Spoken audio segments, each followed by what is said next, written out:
Alors, on a souvent tendance à penser que l'inflation est une mauvaise chose, mais pas pour les bonnes raisons.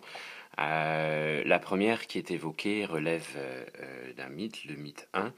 On va dire que l'inflation, puisque ça correspond à l'augmentation du niveau général des prix, va avoir un impact négatif sur le pouvoir d'achat des ménages, leur salaire rapporté à l'inflation devant normalement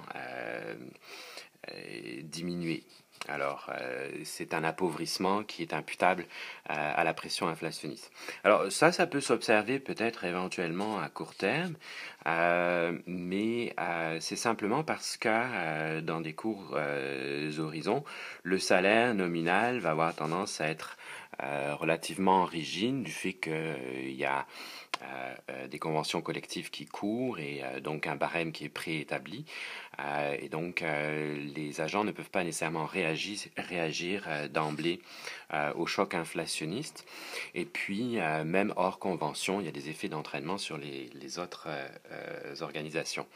Ceci étant, il se trouve que les salaires sont chevauchants et que, en l'occurrence, on va avoir toujours tendance à indexer la valeur du salaire nominal par rapport à l'inflation.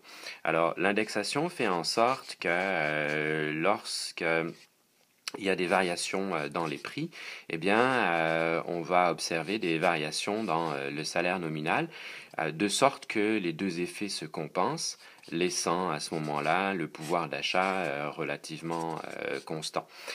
Donc, à cet égard, l'idée que l'inflation est néfaste du point de vue du coût de la vie n'est pas nécessairement avérée, au moins pour des niveaux raisonnables d'inflation.